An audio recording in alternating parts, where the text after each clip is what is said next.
Assalamualaikum warahmatullahi wabarakatuh. Salam sejahtera untuk kawan baik Nur Iswan Channel semua.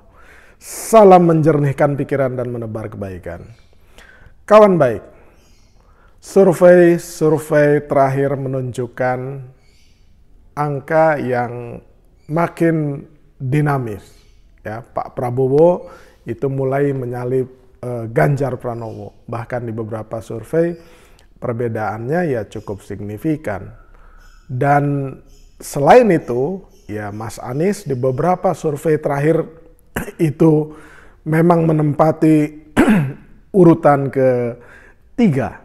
Tetapi rentang atau jarak perolehan surveinya Mas Anies dengan Ganjar dan Prabowo itu amat sangat jauh. Bahkan ketika ditandingkan ya oleh beberapa lembaga survei tersebut melalui simulasi, maka Anies selalu kalah dan rentangnya itu bisa sampai 30% jika melawan Prabowo maupun melawan Ganjar. Jadi singkat cerita,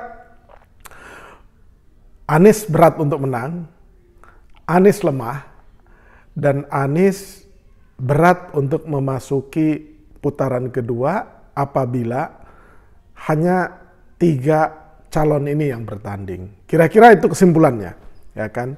Jadi kalau misalkan membaca semua survei itu, yang terutama yang terakhir itu nampak sekali ya hasilnya gitu. Hasilnya Anies nomor 3, jaraknya semakin jauh ke yang pertama maupun kedua, kemudian trennya terus menurun, ujungnya berat untuk menang, bahkan berat untuk memasuki putaran kedua. Nah itu kira-kira angka-angka yang ditunjukkan oleh hasil survei beberapa lembaga tersebut. Tapi pertanyaannya kemudian menjadi banyak ya, untuk tidak mengatakannya tidak mempercayai hasil survei ya. Kalau misalkan kita tidak mempercayai hasil survei, harus ada survei pembanding. Karena yang tahu survei itu benar atau tidak, itu biasanya ya tergantung sang lembaga surveinya sendiri dan Tuhan. Jadi sulit kalau kita menuding bahwa survei itu survei yang tipu-tipu. Tapi mungkin juga para ahli atau yang memahami survei tersebut bisa juga punya analisis yang mempertanyakan hasil-hasil tersebut. Tapi anggaplah survei itu memang benar dilakukan dengan memang hasilnya seperti itu. Tapi apakah memang tren Mas Anies itu turun gitu? Dan turunnya itu amat sangat drastis ya dibandingkan dengan beberapa waktu yang lalu gitu. Mas Anies itu sempat di atas 30-an%, kemudian sekarang itu bahkan menyentuh angka 13% misalkan. Nah itu apakah trennya memang terus-menerus begitu? Kalau Nur Iswan Channel memang kalau mau meyakini hasil survei itu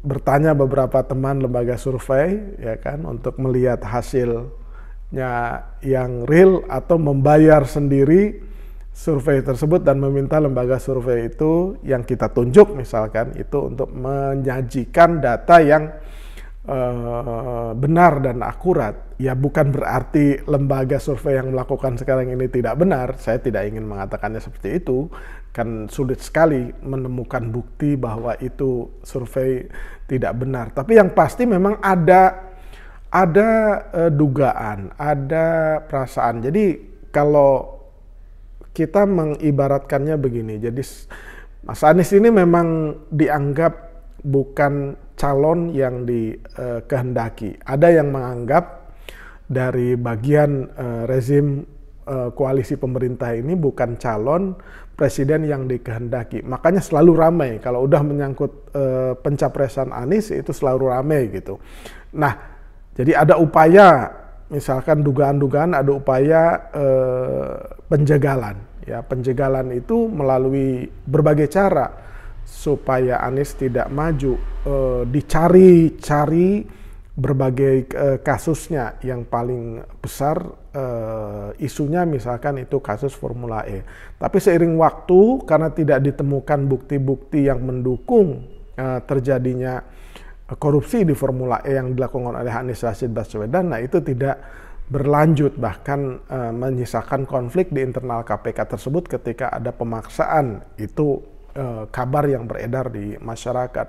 Nah, kemudian penjagalan yang lain itu misalkan bagaimana tidak bisa mendapatkan tiket capresnya, maka partai-partai yang cenderung ke Mas Anies, para pimpinannya itu misalkan digerilya, dibujuk, dirayu, bahkan ditekan. Tapi pada akhirnya Mas Anies mendapatkan koalisi yang lengkap sehingga cukup untuk maju. Nah, sekarang itu ketika Mas Anies hampir dapat dipastikan memperoleh tiket capres, maka memasuki berikutnya gitu, dari penjagalan, dari penggagalan, sekarang itu bagaimana caranya bisa mengalahkan Mas Anies. Nah, mengalahkan Mas Anies itu apakah mengalahkannya di putaran pertama supaya tidak masuk ke putaran kedua, atau ya dikalahkan di putaran keduanya melawan siapapun. Nah, untuk melihat dan menjalankan skenario bagaimana mengalahkan, jadi akhirnya para pihak yang tidak suka sama Anies itu harus mengakui bahwa Mas Anies bisa lolos dari ujian-ujian penjagalan dan penggagalan itu, sehingga bisa terus melaju, karena sejauh ini koalisi perubahan Nasdem, Demokrat, dan PKS itu sudah solid mendukung, walaupun belakangan ada riak-riak kecil persoalan cawapres, tapi anggap saja ya insya Allah ini tetap solid dan masuk ke pendaftaran, tahap pendaftaran. Nah, ketika masuk pendaftaran dan jika situasi tidak berubah banyak, maka akan ada 3 calon ya presiden yang maju di Pilpres. Nah, ketika tidak menghasil dari Pilpres 3 calon ini atau 3 pasang ini tidak melebihi atau tidak ada yang mayoritas di atas 50%, maka terpaksa harus ada putaran kedua. Nah, sekarang itu ada apa? Sepertinya ada upaya bahwa Mas Anies itu ya lemah gitu. Sehingga karena banyak di antara kalangan masyarakat itu memilih itu dengan melihat fenomena siapa yang kuat gitu. Jadi kadang-kadang kalau trennya misalkan tren drakor, ya semua akhirnya terbawa nonton film drama Korea gitu. Kalau misalkan trennya itu casingnya, misalkan casing HP itu warna pink perempuan, yaitu biasanya ikut tren itu. Kalau misalkan ada baju kotak-kotak, ya kotak-kotak gitu kan, atau ada kerudung yang misalkan gaya siapa, itu ya terus ikut. Nah, biasanya ada memang kelompok masyarakat yang jumlahnya tidak sedikit itu mengikuti arah tren. Nah, ini sepertinya ada juga yang menganggap bahwa ini sepertinya ada framing ya, membuat persepsi bahwa Mas Anies itu lemah gitu.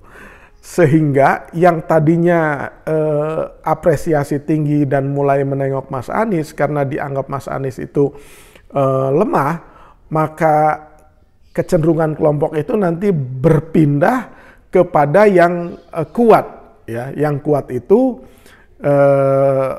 misalkan Prabowo dan Ganjar gitu. Nah, kalau semakin persepsi ini dibangun Anies lemah, Anies tidak mungkin menang, Anies akan gagal, Anies akan tidak lolos ke putaran kedua, bahwa yang putaran kedua itu Ganjar dan Prabowo. Nah itu jika persepsi itu terus dibangun, itu tadi ada kelompok atau segmen masyarakat yang cenderung mengikuti tren persepsi publik itu, gitu. Nah ini bisa menjadi bahan evaluasi untuk tim Mas Anies dan Mas Anies sendiri gitu, untuk melakukan survei yang memang memperoleh data yang akurat. Jadi survei-survei yang menempatkan Mas Anies di nomor 3 dan kelihatan makin merosot drastis, itu menjadikan bahan evaluasi internal, sehingga ketika melakukan survei sendiri dan hasilnya berbeda, yaitu pasti diabaikan gitu hasil survei-survei di luar itu, karena yang jadi pegangan adalah survei internal. Dan saya yakin timnya Mas Anies dan Mas Anies sendiri pasti sudah mulai memikirkan atau bahkan mungkin sudah melakukan survei ini. Jadi ini akan berbahaya sekali kalau persepsi publik ini terbangun gitu. Nah kira-kira itu, jadi silahkan kawan baik semua mencernanya semua. Demikian, jangan lupa subscribe, like, share, dan komen Rizwan Channel. Terima kasih.